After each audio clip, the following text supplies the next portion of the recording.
İsteklerim. Yazan Abilkerim Velila.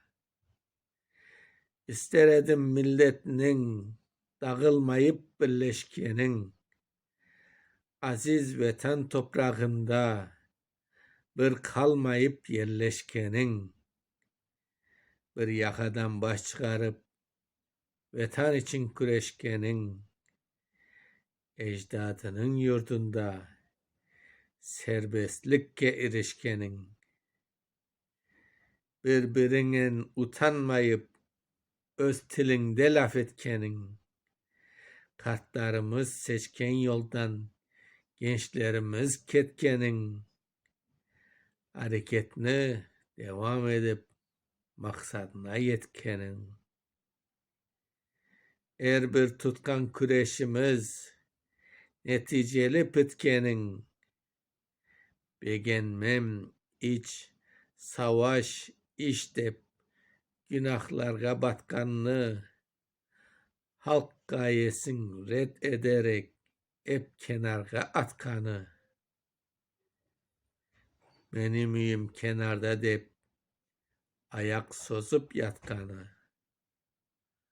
halk küreşin usulünü düşmanına satkanı, pek isteyim yurdumuzda milletimin artkanı,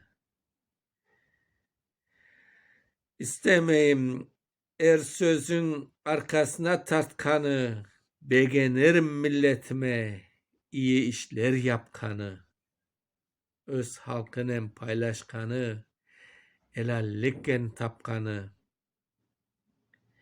ister edim halkımın biz kırımız devgenin, doğru yolunu terk etmeyip neticeye ketkenin, kökke uçkan semerdeşini yerge elbet etkenin,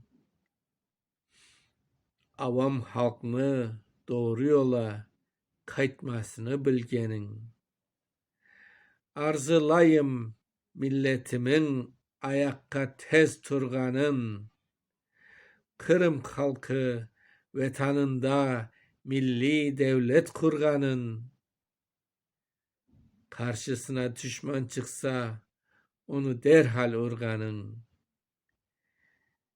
istemeyim bazı biri yolu çetke burganın, istemem men icadımda boşluk ara olganın, başlı icatların sararganın solganın, bek isteyim gelecekte çok icatkar doğganın, hiç istemem bazı şahıslar gelecekni boğganın. 2003 senesi.